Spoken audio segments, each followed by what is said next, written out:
CMI, emisión central. Masiva detención de inmigrantes en Estados Unidos. Dramático llanto de niños separados de sus padres.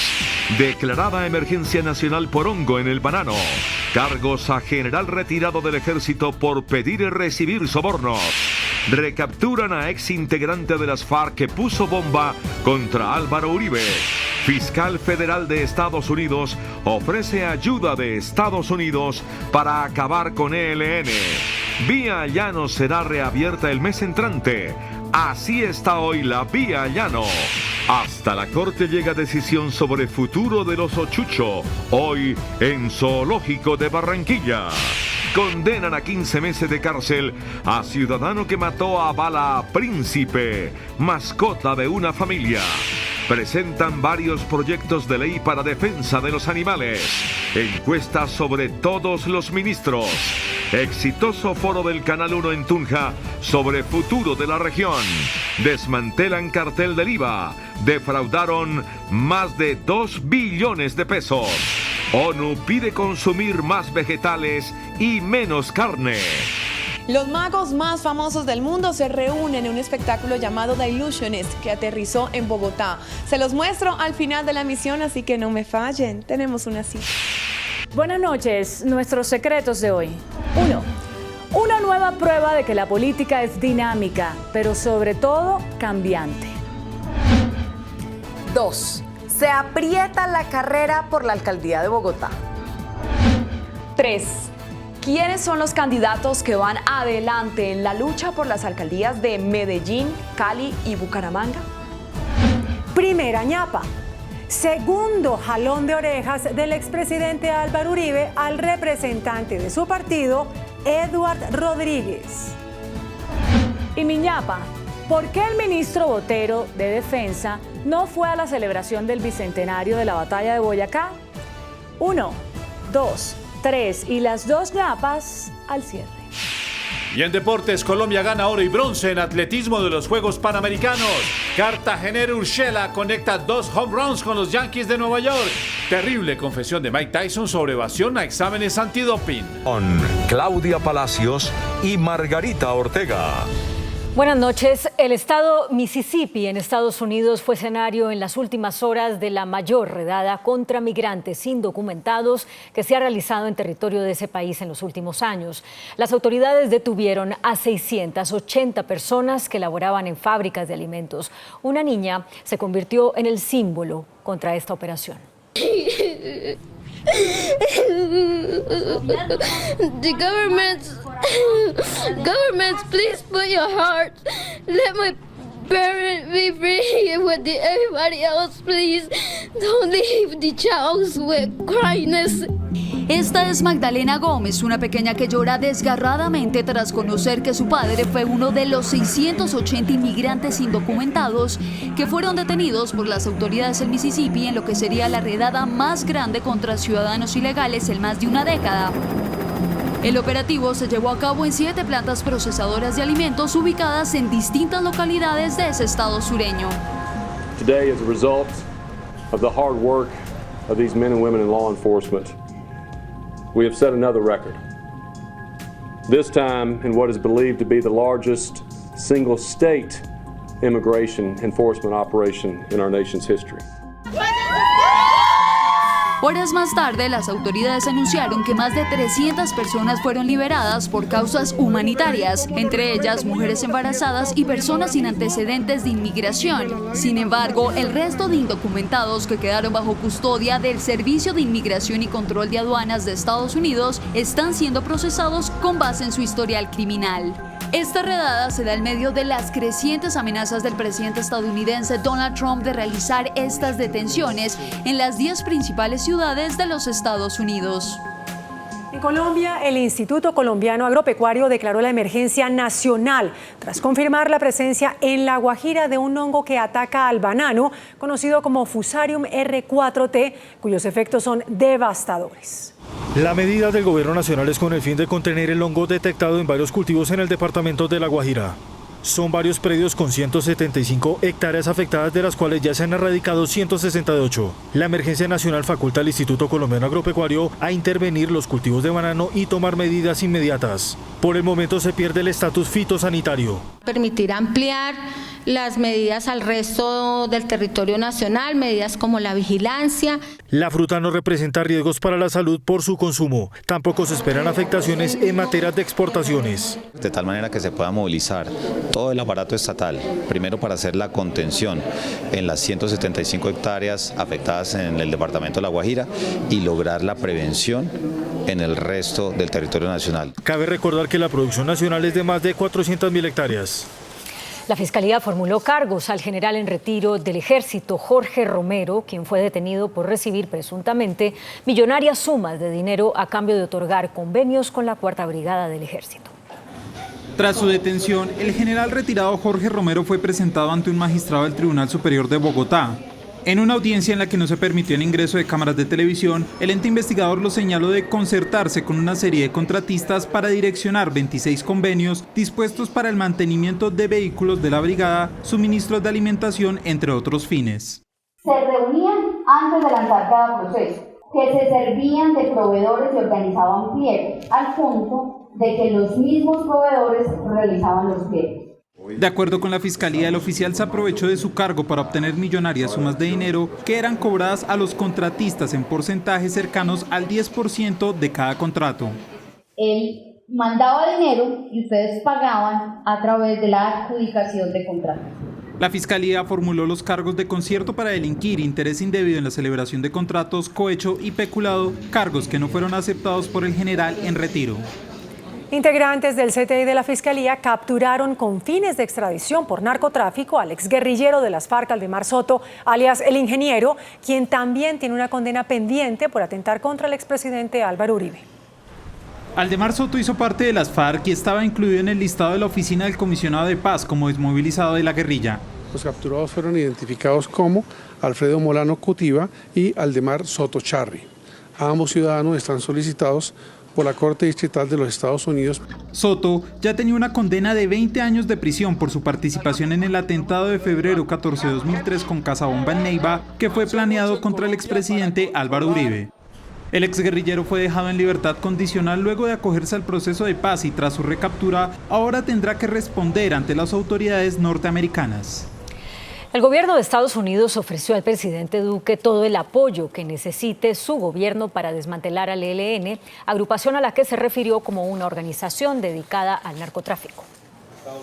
El presidente Iván Duque se reunió hoy con una delegación de fiscales federales de los Estados Unidos para acordar nuevos y mayores mecanismos de cooperación judicial y de lucha contra los grupos armados ilegales que operan en el país.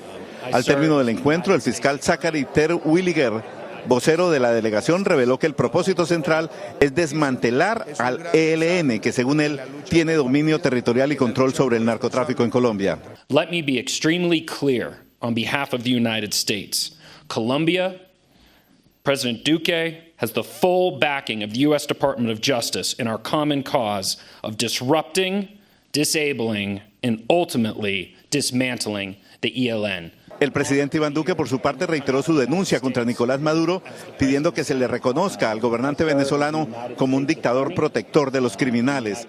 Celebro que las autoridades de los Estados Unidos han avanzado no solamente en develar esos vínculos, sino que recientemente han incluido al delincuente Tarek El Aissami en la lista de los más buscados criminales a nivel mundial. Estados Unidos y Colombia iniciarán pronto la coordinación de acciones para atacar a los grupos narcotraficantes, comenzando por el ELN, ratificó el fiscal federal de los Estados Unidos. La ministra de Transporte, Ángela María Orozco, anunció la reapertura de la vía al llano en las próximas semanas y anunció también millonarios recursos para recuperarla. Gracias al material removido por más de 220.000 metros cúbicos, en las próximas semanas se estaría abriendo la vía al llano, que a la fecha cumple más de 85 días cerrada. Se vienen desarrollando varios frentes de trabajo en Quebrada Seca, el Puente San Roque y los costados de Bogotá y Villavicencio. Se ha logrado una remoción diaria de hasta 6.600 metros cúbicos de material. La apertura de la vía se daría con paso restringido a un solo carril con prioridad para transporte de pasajeros y particulares. Precisamente para poder llegar en un momento que esperamos en el mes de septiembre, abrir por la vía, obviamente de un solo carril, porque la idea es el tabla estacado proteger. Se anunció una serie de obras de tipo provisional como el table estancado metálico y tratamientos de estabilidad. Lo que ha sido la puesta del radar, la alarma, las obras que se están haciendo sobre la vía terciaria de Mesa Grande, las obras de retiro de material. Se destinarán más de 10.000 millones de pesos en estos frentes. Pues precisamente hoy CMI sobrevoló el kilómetro 58 de la vía al Llano, que completa 85 días de cierre. Más de 200.000 metros cúbicos de tierra han sido removidos para recuperar ese corredor vial. Estas imágenes captadas hoy por CMI demuestran el estado actual de la vía al Llano en el kilómetro 58. Desde este punto, el viceministro de Infraestructura afirmó que luego de remover el material que permanece sobre la vía, se procederá a instalar una protección para prevenir cualquier tipo de eventualidad. Vamos a instalar las protecciones, vamos a instalar unos tablestacados y en esos tablestacados que nosotros vamos a instalar van a tener más de 6 metros de altura y nos va a permitir abrir la vía en condiciones seguras. Eso es lo más importante. La decisión del presidente es proteger la vida sobre la vía. La concesionaria Coviandes, por su parte, avanza con la limpieza de la vía con cerca de 80 volquetas, 4 retroexcavadoras y 5 cargadores por los 2 frentes de la vía. La Armada Nacional incautó más de 1 tonelada de cocaína en aguas del Pacífico. El cargamento le fue presentado esta noche en Tumaco al presidente Iván Duque. En ese puerto está Carlos Ruiz. El presidente Duque vino hoy a Tumaco a presentar un plan integral de atención del Estado a las zonas más afectadas por la violencia y el narcoterrorismo. Y se encontró con el anuncio de la Armada del decomiso de más de 1 tonelada de cocaína que iba encaletada en lanchas que navegaban por el Pacífico colombiano. Las 5 zonas futuro que anunció el presidente hoy en Tumaco estarán conformadas así: Pacífico Nariñense, Catatumbo, Bajo Cauca y sur de Córdoba, Arauca, Chiviriquete y parques nacionales naturales aledaños. Hoy queda una vez más claro que seguimos avanzando no solamente en enfrentar a los cultivos de uso ilícito, sino que también estamos cada vez siendo más exitosos en la interdicción. No vamos a darle tregua alguna al narcotráfico. Con Matías Álvarez y Carlos Ruiz desde Tumaco, Nariño, CMI, La Noticia. La Corte Constitucional tiene en sus manos el futuro de Chucho, un oso de anteojos al que la Corte Suprema de Justicia le concedió un habeas corpus para que fuera devuelto a una reserva natural en Manizales. El habeas corpus fue instaurado por un abogado para lograr que el oso fuera trasladado del zoológico de Barranquilla a la reserva natural, pero si bien en un principio fue aceptado el recurso, posteriormente una tutela tumbó dicha decisión. Mi cliente solicita se le permita presidir su libertad y vivir en un lugar similar al que por su naturaleza pertenece. Sin embargo, expertos aseguran que si se traslada el oso podría morir. Nosotros no vemos ningún inconveniente con que Chucho permanezca en el zoológico, siempre y cuando se tengan algunas cosas importantes como manejos de enriquecedores ambientales, un manejo adecuado de la dieta. En este caso, la Corte Constitucional no solo tendrá que definir si ordena el traslado, sino también estudiará la posibilidad de declarar a los animales sujetos de derechos. Por primera vez en la historia del país se produce una condena por la agresión a un animal. El motociclista Juan Sebastián Toro fue condenado a 15 meses de prisión por dispararle a un perro. 15 meses de prisión es el monto de la condena contra Juan Sebastián Toro, el motociclista que hace 5 años, en un acto de defensa personal, dice, le disparó a Príncipe, un perro criollo, ocasionándole la muerte. Pues no es el momento de justificar nada, ni mucho menos. Yo soy el primero en arrepentirme y en lamentar la muerte de ese perro, pero fue un momento de reacción, fue un momento de necesidad. Toro, aunque no desconoce su responsabilidad, también señala que no fue un acto de sevicia ni intolerancia. El perro primero se me lanza, me alcanza a rasguñar aquí en el hombro, y en el segundo lance el señor Izaza suelta al perro y yo echo 2 pasos para atrás, saco el arma y le disparo al perro. Lamento mucho la muerte del perro, el perro no tenía nada que ver en esto. Hoy Juan Sebastián Toro está a la espera de la solicitud de la justicia para cumplir la condena. La manipulación de una sustancia en el laboratorio de química generó la emergencia de esta tarde en la Universidad de los Andes. Esta situación obligó a evacuar a más de 4.000 personas. Los organismos de emergencia aislaron a 28 estudiantes que tuvieron contacto con la sustancia. 5 fueron trasladados a centros asistenciales. El Foro Presente y Futuro de las Regiones, promovido por el Canal 1, llegó hoy a Tunja, donde autoridades y empresarios analizaron las perspectivas de desarrollo en esa región del país. En Tunja se desarrolló el Foro Presente y Futuro de Boyacá, espacio que abrió Canal 1 para dialogar con expertos de los sectores institucional, empresarial y académico sobre la realidad del departamento. Yo creo que el departamento definitivamente tiene unas bases muy sólidas. Hay un tema de infraestructura importante adelantado, planes serios de infraestructura para mediano y largo plazo, además una base de talento humano espectacular. Tiene índices bajos tanto de violencia como de pobreza y creo que es volver a poner a Boyacá en el lugar que le corresponde. Durante la jornada también se desarrolló el panel Construcción del Territorio desde el empresariado y la academia. Los asistentes manifestaron su agradecimiento a Canal 1 por el evento. Yo me voy contento en primer lugar porque tenemos la oportunidad de que un medio como estos vea al territorio. Y la verdad que en el territorio se hacen cosas importantes, tenemos muchísimas competencias para desarrollar. Según Ramiro Avendaño, presidente del Canal 1, la meta con estos foros es llegar a los 32 departamentos del país. El evento se desarrolló en el Paraninfo de la Universidad de Boyacá. CMI revela los resultados de la gran encuesta del Centro Nacional de Consultoría sobre la imagen de los ministros del presidente Iván Duque. Estos son los resultados. De los siguientes ministros, ¿conoce usted o ha oído nombrar? Y si lo conoce, ¿su opinión es positiva o negativa? El ministro de Relaciones Exteriores, Carlos Holmes Trujillo. Sí lo conoce, 62%. Imagen positiva, 40%. Imagen negativa, 22%. La ministra del Interior, Nancy Patricia Gutiérrez. Sí la conoce, 43%. Imagen positiva, 28%. Imagen negativa, 15%. El ministro de Hacienda y Crédito Público, Alberto Carrasquilla, sí lo conoce, 66%. Imagen positiva, 25%. Imagen negativa, 40%. La ministra de Justicia y del Derecho, Margarita Cabello Blanco, sí la conoce, 40%. Imagen positiva, 24%. Imagen negativa, 17%. El ministro de Defensa Nacional, Guillermo Botero, sí lo conoce, 62%. Imagen positiva, 29%. Imagen negativa, 33%. El ministro de Agricultura, Andrés Valencia, sí lo conoce, 35%. Imagen positiva, 21%. Imagen negativa, 14%.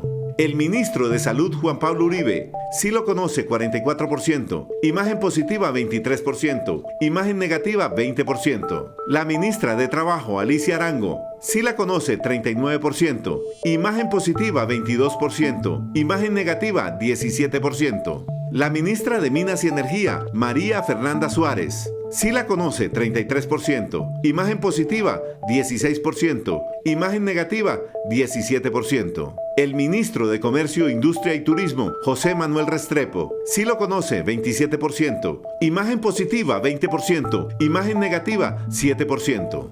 La ministra de Educación Nacional, María Victoria Angulo, sí la conoce, 53%. Imagen positiva, 29%. Imagen negativa, 23%.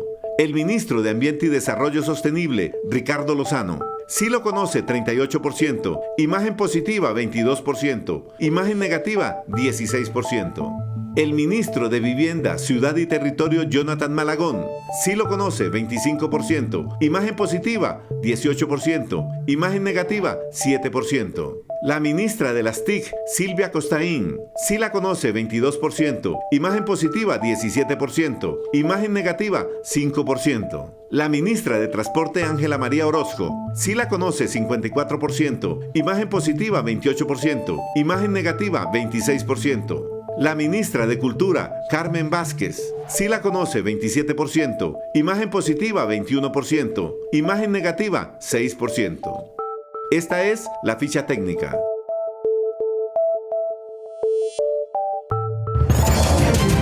Las autoridades desmantelaron el llamado Cartel del IVA, una organización que defraudó al fisco en más de 2 billones de pesos. Una investigación que demoró 2 años y que realizaron la Policía Fiscal y Aduanera, la Fiscalía General y la DIAN, terminó hoy con el desmantelamiento de un grupo de criminales que prestaban asesoría ilegal a centenares de empresas para evadir impuestos. En esta operación ha caído alias La Patrona, la señora Olga Lucía Díaz Guzmán. Ha caído con una red de colaboradores que tenían cerca de 9 empresas ficticias. El director de la Policía Fiscal y Aduanera, el general Juan Buitrago, anunció que las empresas que compraron estos servicios criminales serán procesadas. Desde el día de hoy, la Fiscalía General de la Nación y la Dirección de Impuestos y Aduanas Nacionales iniciarán las medidas administrativas y judiciales pertinentes con el propósito de establecer su responsabilidad. Las empresas que se financiaban con estas actuaciones criminales pertenecen sobre todo al área de la construcción y de las ferreterías.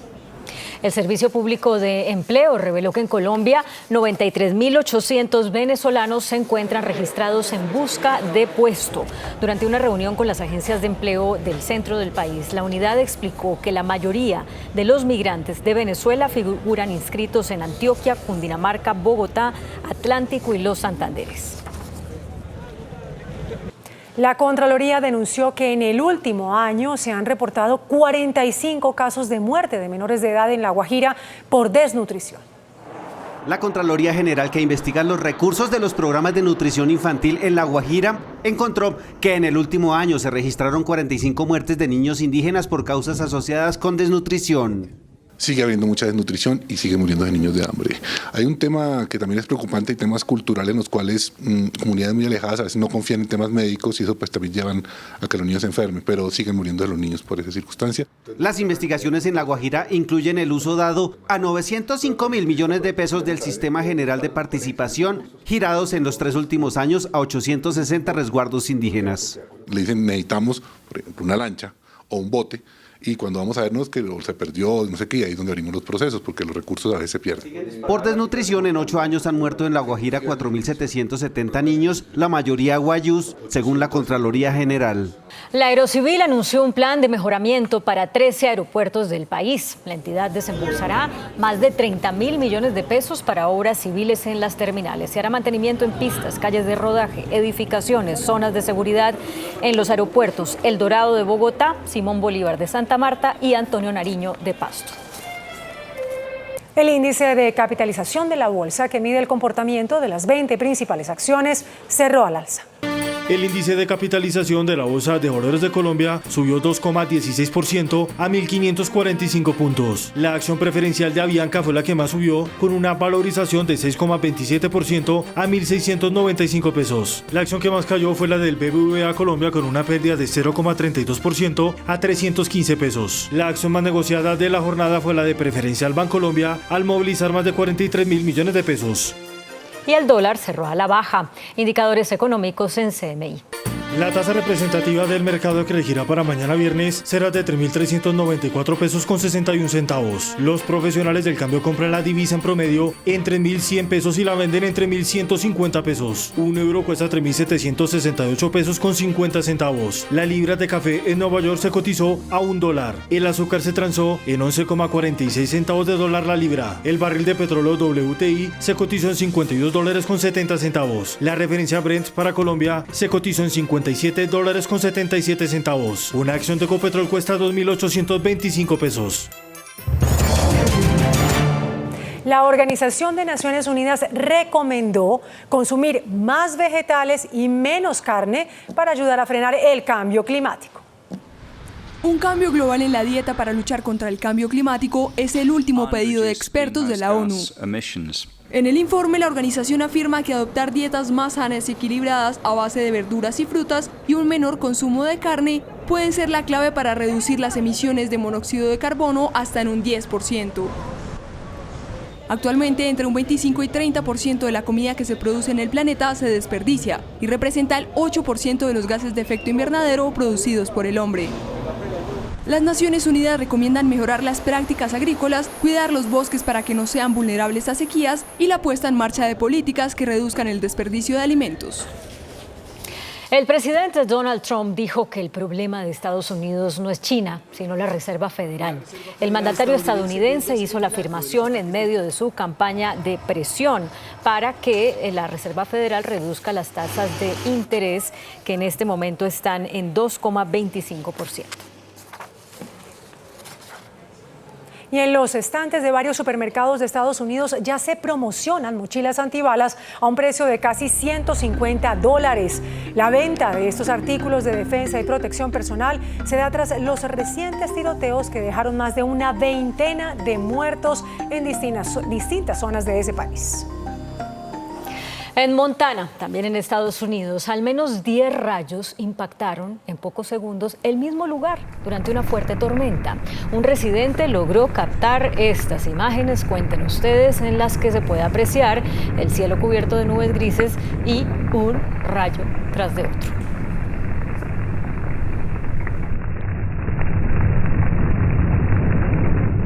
En minutos, 1. Una nueva prueba de que la política es dinámica, pero sobre todo cambiante. 2. Se aprieta la carrera por la alcaldía de Bogotá. 3. ¿Quiénes son los candidatos que van adelante en la lucha por las alcaldías de Medellín, Cali y Bucaramanga? Primera ñapa. Segundo jalón de orejas del expresidente Álvaro Uribe al representante de su partido, Edward Rodríguez. Y mi ñapa, ¿por qué el ministro Botero de Defensa no fue a la celebración del bicentenario de la batalla de Boyacá? 1, 2, 3 y las 2 ñapas después de Pregunta de a mí. Los colombianos Alfredo Morelos y Luis Sinisterra anotaron goles con Rangers de Escocia y Feyenoord de Holanda en partidos por la fase previa de la Liga de Europa. Ya regresamos. Resultados al sondeo. Después de la entrevista en Pregunta Yamit con el presidente de la Fundación Indepaz, Camilo González Pozo, ¿usted cree que lo que se requiere en zonas que aún presentan violencia es una gran inversión social? Sí, 97,45%. No, 2,55%. Muy buenas noches. Pues precisamente nuestro invitado de esta noche es el doctor Guillermo Botero, ministro de Defensa. ¿Qué piensa usted, señor ministro, de esa opinión de la gente? 97% de lo que se requiere en estas zonas es inversión social. Sí, Yamid, precisamente por eso en el día de hoy está el presidente Duque lanzando en Tumaco lo que se llama la zona futuro. Esa zona futuro ya es una intervención integral. Ya nosotros no vamos por el control territorial, sino por el control institucional. Y allá van a llegar todas las entidades asistenciales del Estado, SENA, Bienestar Familiar, Departamento de la Prosperidad Social, en fin, vamos a hacer toda una acción conjunta en diferentes lugares del país, Nariño, Catatumbo, Bajo Cauca Antioqueño, sur de Córdoba y Arauca, y también los parques nacionales para poder afectar socialmente de manera positiva aquellas zonas donde verdaderamente la ilegalidad es rampante y donde se necesita tomar otra clase de medidas. La pregunta parece obvia, señor ministro, pero en el fondo es preocupante la pregunta. Pero claro. ¿De dónde sacan la plata?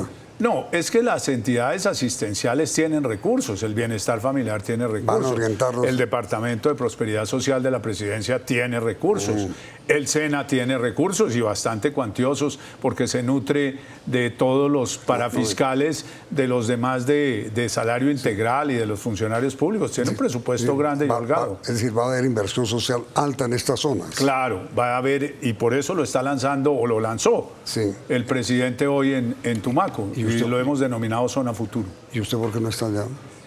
Porque no me permiten montar en avión, ya está prohibido el avión. ¿Y eso, ministro? Una pequeña cirugía y entonces no es posible viajar en avión hasta que no me quiten los puntos. ¿Esa fue la razón de su ausencia de todos estos actos de la independencia en el puente de Boyacá? Sí, esa es la razón de mi ausencia, pero no porque esté mal de salud, sino porque el viaje para una tarde era sumamente largo para ir y volver. Y como no puedo usar transporte aéreo, entonces por esa razón no fui. Bueno, y con todo respeto, señor ministro, ¿de qué lo operaron?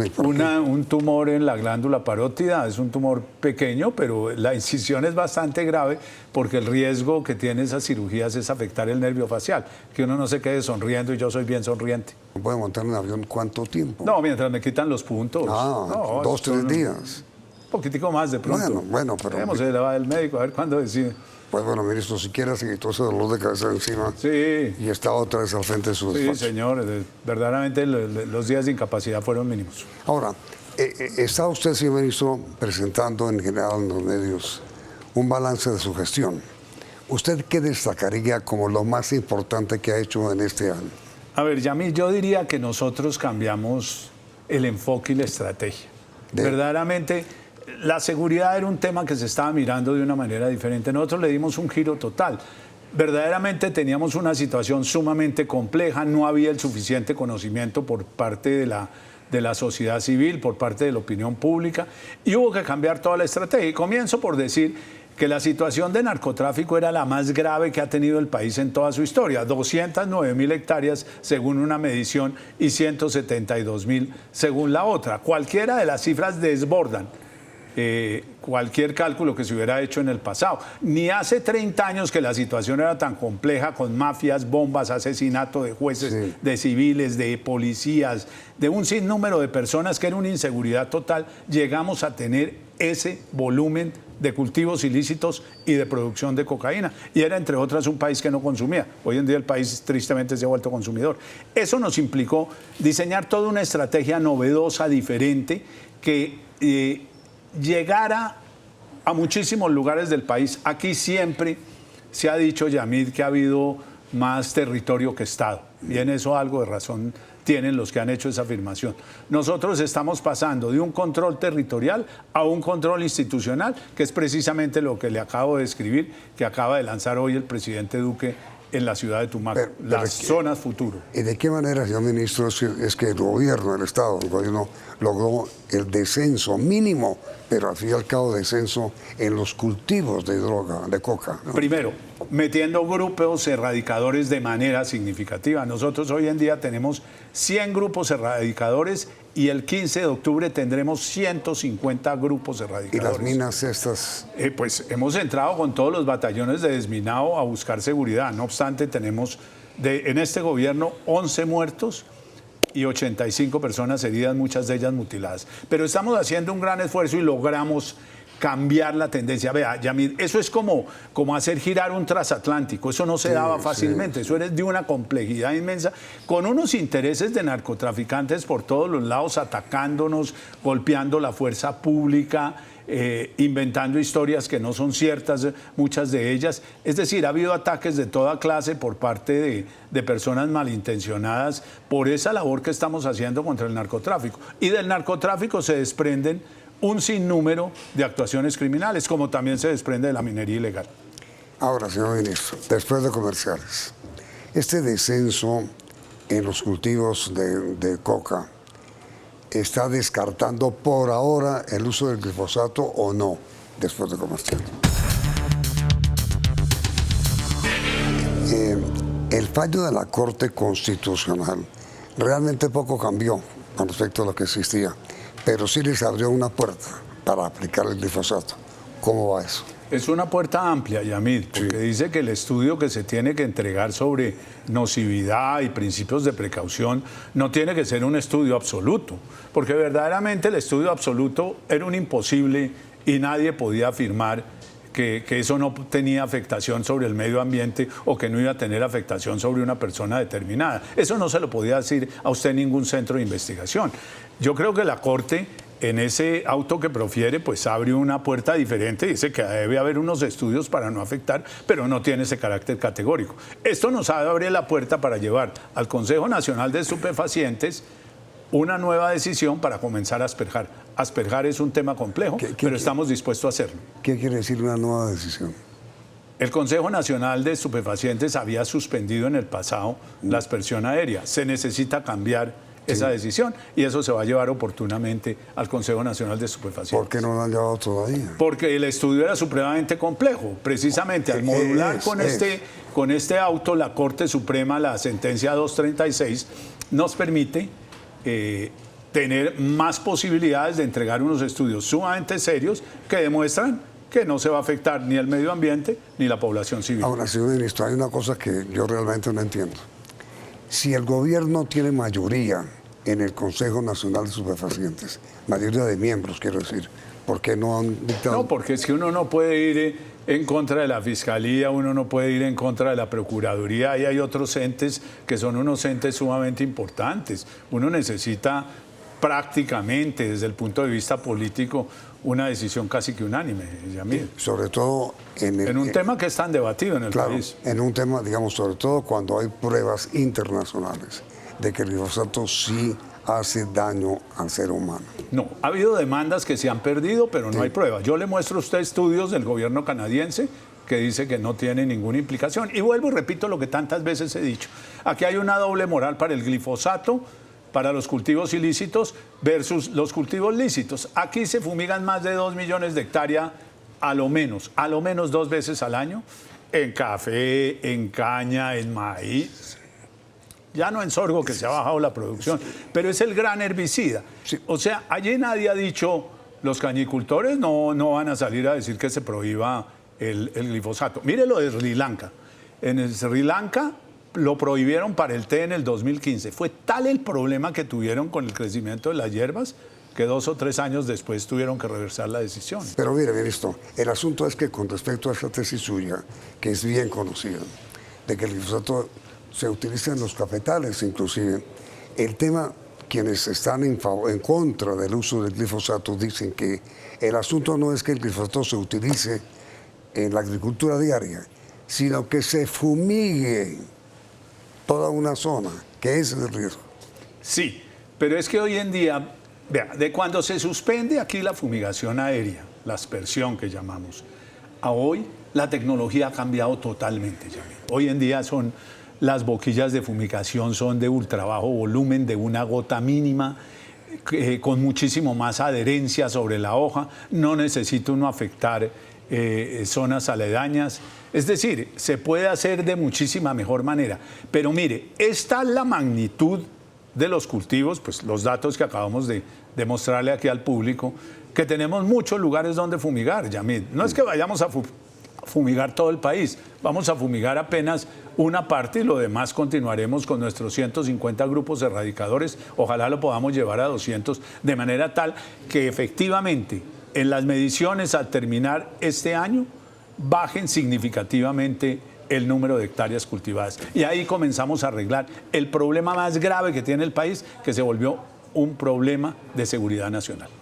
Sobre eso, señor ministro, mire, Human Rights Watch, con su presidente que está en Bogotá además. Sí, yo estuve reunido con él hoy.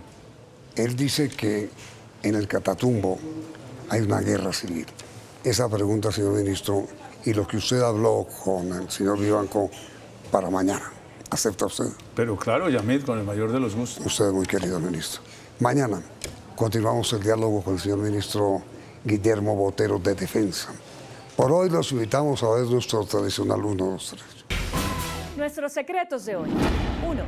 Una nueva alianza se acaba de producir en el Valle del Cauca que demuestra que en el amor y en la política todo se puede. Se trata de la adhesión del senador Gustavo Petro y del senador del Polo Democrático Alexander López a la campaña a la gobernación del Valle de Griselda Restrepo, quien fuera ministra de Trabajo bajo el gobierno del expresidente Santos. Griselda Restrepo hoy lidera el movimiento El Valle es de su gente. Esta alianza de centro-izquierda, sin lugar a dudas, agitará la campaña a la gobernación del Valle, departamento donde en las pasadas elecciones presidenciales Gustavo Petro se impuso sobre el hoy presidente Iván Duque. Lo que hoy no está completamente claro es si la adhesión de Petro le suma o le quita votos. Amanecerá y veremos.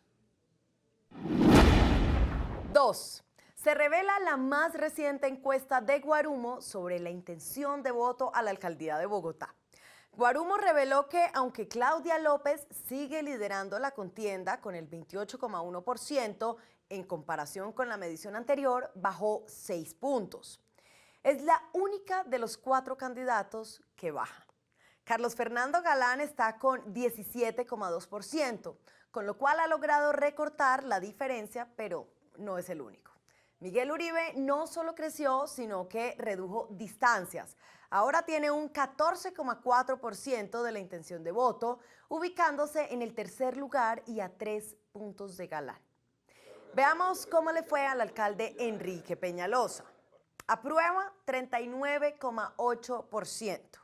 Desaprueba 55,4%. Hasta ahora es la encuesta más favorable para el alcalde Peñalosa.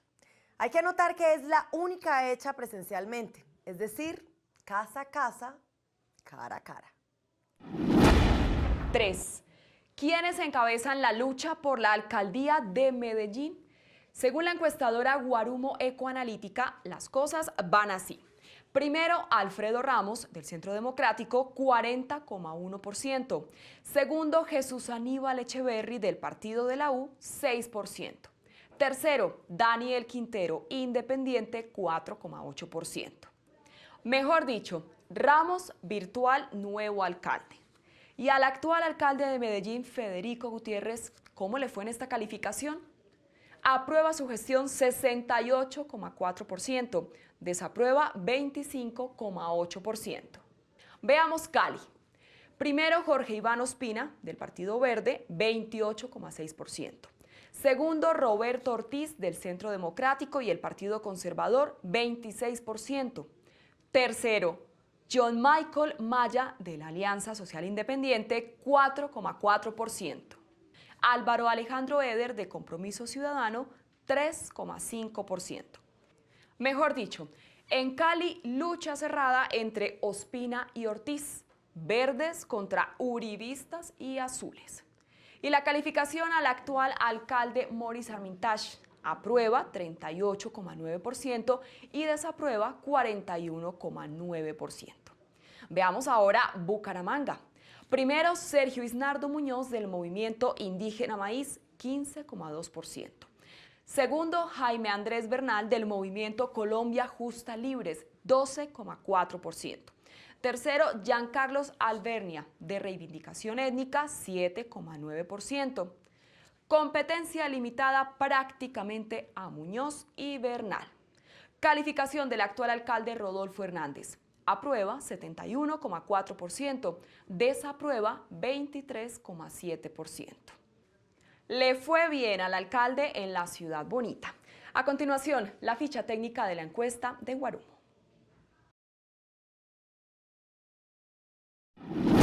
Primera ñapa. Hay un nuevo reclamo del expresidente Uribe a uno de sus representantes. Se trata del representante del Centro Democrático, Eduard Rodríguez.